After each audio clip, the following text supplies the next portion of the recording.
Daugeliu jūsų teko važiuoti sovietiniais metais daugiabutyje įrengtų liftu. Tačiau šiandien liftų technologijos gerokai pažengusios į priekį.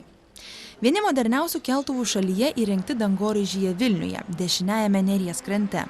Tokių liftų Lietuvoje yra apie 10. Tai labai greiti aukštiems pastatams skirti įrenginiai. Liftas prasideda nuo mašinų patalpos. Šie lynai kelia liftus, o elektromechanikas tikrina, ar saugos mazgai veikia tinkamai. Tačiau net ir iškilus pavojui liftas pats automatiškai sustotų. Šie liftai pasiekia 2,5 metro per sekundę greitį ir kelia žmones į maždaug 100 metrų aukštį. Čia įrengta sistema neleidžia bet kam važiuoti liftu. Darbuotojai turi asmeniškai suprogramuotas korteles, kurias nuskaičius pakeliami tik į savo aukštą. Pasak liftus prižiūrinčios bendrovės darbuotojo, atvykę svečiai turi perspėti įmonę, į kurią nori patekti, ir tuomet jos administratorius lankytojui atsiunčia liftą. Jeigu vienam pastate kokiam verslo yra įsikūrę 2 konkurentų įmonės, kad šių įmonių atstovus tiesiog darbuotojus liftas viename lifte, kad jie negalėtų važiuoti. Tiesiog jeigu kad ir liftas atvažiavo, jisai važiuoja tą patį aukštą, darbuotojams tas pats aukštas tinka, bet vienas darbuotojas įlipa, o kitam darbuotojui kitą darbuotoją nukreipia į kitą liftą. Modernius liftus galima užprogramuoti ir taip, kad jis nestodamas važiuotų į reikiamą aukštą, arba tarkime po darbo valandų darbuotojas nebegalėtų naudotis liftu. Netoks modernus, tačiau neabejotinai aukščiausiai Lietuvoje keliantis liftas įrengtas Vilniaus televizijos bokšte.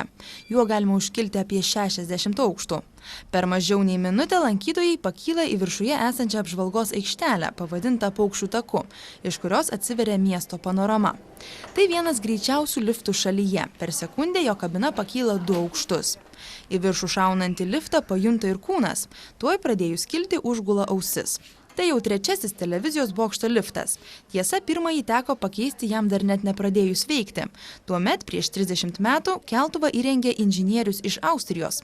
Tačiau per saugumo patikrinimą liftas sudužo. Visą laiką buvo bendraujama per vertėją ir reikėjo, išbandyti liftą, kaip veikia saugos sistemos. Nes yra liftuose saugos sistemos, tai yra tokios gaudyklės, jeigu, sakykime, atsitiktų koks nors ekstra atvejis, kad liftas kristų saugiai, kad jį pagautų. Yra gaudyklės. Kansas paprašė, kad vertėjai išverstų, sako, dabar atjungiam visas apsaugos sistemas, išbandome, kaip veikia gaudyklės.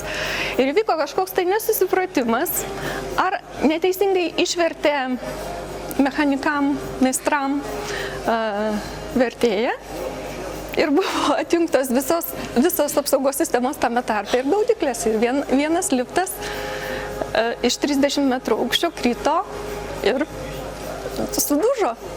Dabar bokšte įrengti 2 liftai. Vienas skirtas darbuotojams, o kitų lankytojai gali važiuoti tik su liftininkė. Ji ir prižiūri, kad žmonės neišliptų tarpiniuose aukštuose. Mat bokšte yra saugomos radio ir televizijos transliavimui būtinos įrangos.